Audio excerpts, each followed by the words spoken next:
ஷாபாஸ் ஐயா, இந்த கேள்விக்கு இதுவே பதில் தகும். ஆகட்டும், இதோ அர்ஜுனனை நான் விடுவித்து விடுகிறேன். மூன்றாவது கேள்வி என்ன? வருகிற வழியிலே அதை போலவே பார்க்க போது ஐந்தறிவு கொண்ட பசுவானது கன்று போட்டிருந்தது. எந்த பசுவாக இருந்தாலும் கன்று போட்டால் அந்த கன்று போய் தாயினுடைய மடியில் தான் பால் பிடிக்கும். அதற்கு மாறாக நான் பார்த்த அதிசயம், கன்றின் மடியிலே போய் தாய்ப்பசு பால் பிடிக்கிறையா? கன்று மடியில தாய்ப்பசு பால் அருந்துகிறது. என்னடா என்ன உனக்கு போராட்டம்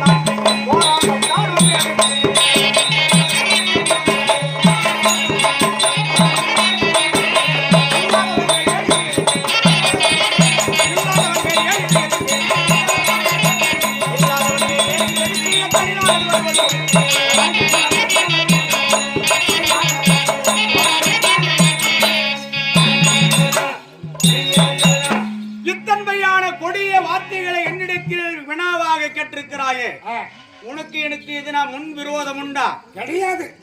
நீ யாரோ மரிச்சியில் சண்டை இருக்கிறதா? நீ யாரோ நான் யாரோ. கடத்துக்கு சண்டையா? கிடையாது. நீ யாரோ நான் யாரோ. ஆமா. இத்தன்மையான கேள்வியை கேட்டிருக்கிறாயே, இந்த கேள்வியானது தாய் பசுவானது பெற்ற கன்று மடியிலே பால் குடித்தது. ஆமா.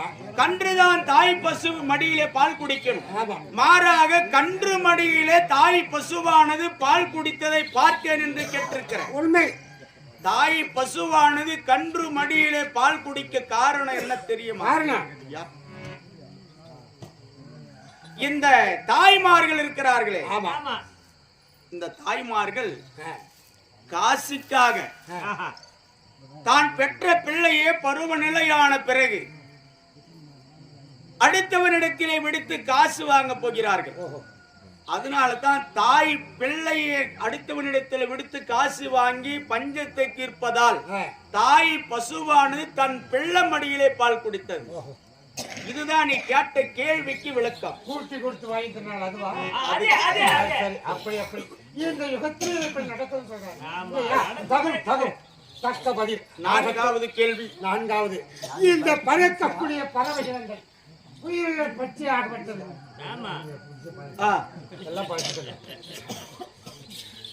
உயிருள்ள பற்றியாகப்பட்டது. பறக்கக்கூடிய பட்சிகள் எந்த பட்சியாக இருந்தாலும் மேல்வாய் வழியாக புசித்து கீழ்வாய் வழியாக தான் நடைநடக்கும் இல்லையா? அதுதான் முறை. பார்க்க போது கீழ்வாய் வழியாகவே புசித்து மேல்வாய் வழியாக மனதில் கிடைக்கிறேன். அதனுடைய அதிசயம் என்ன? கீழ்வாயின் வழியாக புசிக்கிறதா, மேல்வாயில மலங்களைக்கிறதா? இது என்ன யுகம்? கலியுகம். என்ன யுகம்? கலியுகம். கலியுகத்தில்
இது துவாபராயுகம் என்றுதான் நான் ஆட்சி செய்திருக்கிறேன். என் பங்காளிகளாகிய பகைவர் துரியோதனாதிகள் 100 பேர்கள், கௌரவர்கள் 100 பேர் இறந்து விட்டார்கள். பங்காளி பகைமையை கொண்டு அவர்களை மடித்திருந்தாலும் அவர்கள் மடிந்த பிறகு இன்றோடு 35 வருட காலமாக நான் தான் ஆட்சி செய்கிறேன். சரி, இந்த 56 நாட்டுக்கும் தலைநகர் டெல்லி அசினாபுரம். அசினாபுரத்திலே பேரரசனாக நான் ஆட்சி செய்திருக்கிறேன். சரி சரி, இருந்தாலும் இது துவாபராயுகம் என்று இருந்தேன். ஆனா இது கலியுகம் என்று நீ சொல்லி இருக்கிற. ஆமா, இந்த கலியுகத்திலே நீ என்னிடத்திலே இந்த கேள்வியை கேட்டிருக்கிற. எல்லா உயிர்களும் வாய் வழியாக சாப்பிடணும். ஆமா, கீழ்வாயின் வழியாக மலம் என்றதை கழிக்கணும். உண்மை. மாறாக கீழ்வாயின் வழியாக புசுத்து வாயு வழியாக மலம் கழித்தது சொன்ன பார். அது இந்த கலியுகத்திலே இது மாதிரி நடக்கும். இதுதான் இந்த கேள்வி என்னிடத்திலே கேட்டிருக்கிறேன். இது மாதிரி சாப்பிடக்கூடிய உயிர் என்ன தெரியுமா? பறவை இல்லை. அது இந்த மண்ணில ஒரு புழு இருக்குது பாரு, மீன் பிடிப்பாங்க, மண் புழு. அந்த புழுதான் கீழ்வாயின் வழியாக புசித்து மேல்வாயின் வழியாக மலங்கழிக்கும். இருக்கலாம். அது மேல இருக்கிற வாயில் தான் அது மலங்கழிக்கும். இந்த மீன் புழு கீழே இருக்கிற துவாரத்தின் வழியாக தான் புசிக்கும். அப்படி வாய் வழியாக மலம் கழிக்க வேண்டிய காரணம் என்ன தெரியுமா? கலியுகம் என்று சொல்லியிருக்கிற இந்த கலியுகத்தை மக்கள் காசிக்காக மலம் என்று சொல்லக்கூடிய பிய தின்ன போறாங்க. சரி சரி, அதனாலதான் இந்த கேள்வி என்னிடத்தில் கேட்டிருக்கிறேன்.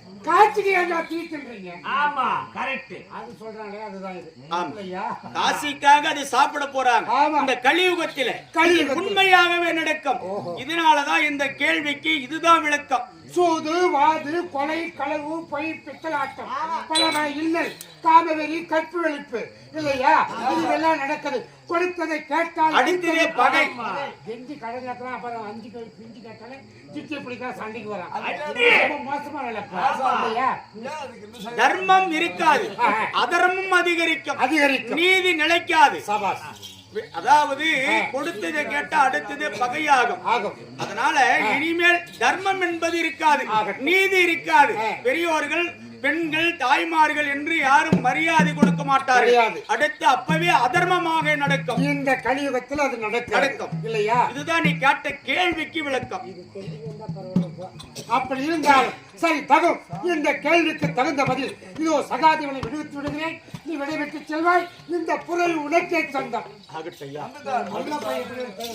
சென்று வாருங்கள் தம்பிமார்களே. ஒரு ஆலயத்துக்கோ நதிகளுக்கோ சென்றால் சூரிய பகவான் அஸ்தமான பிறகுதான் அரண்மனை செல்லணும். சூரிய பகவான் இன்னும் அஸ்தமாகவில்லை.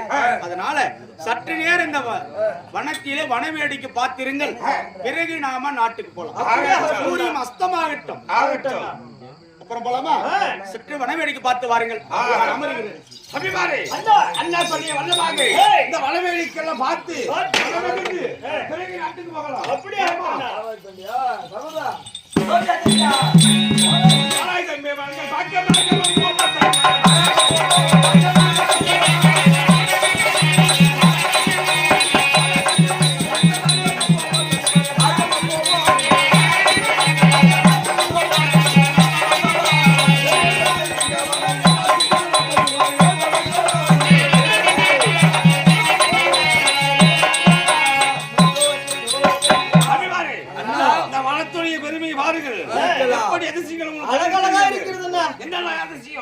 மலர்கள் பூத்து குலுங்குகிறது.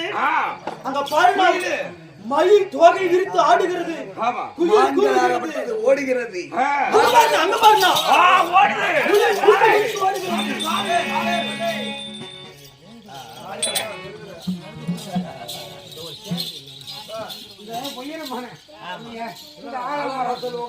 ஆலமரத்துடைய இந்த நிகழ ரொம்ப ஆயாசமா இருக்குதுப்பா. நடந்து நடந்து நடந்து வேட்டையாடு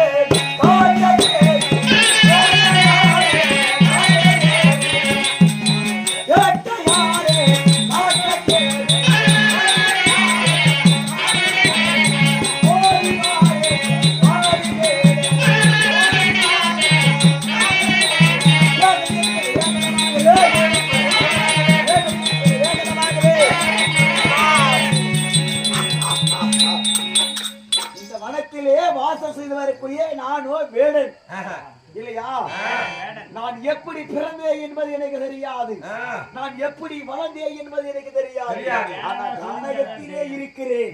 கானகத்திலே சென்று வேட்டையாடுவது வழக்கம். ஆனாலும் இந்நாளை கானக சென்று வேட்டையாட வேண்டும். ஆக வார்த்தையா அட சிக்கவசன் நான் எதிரே ஓடுதே,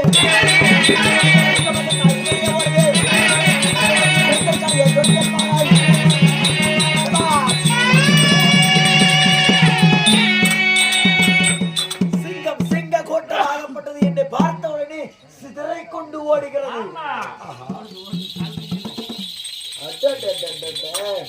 இந்த வார்த்தையா பெரிய ஒரு ஆலாமரம். அந்த ஆலாமரத்துல அடிக்கிறே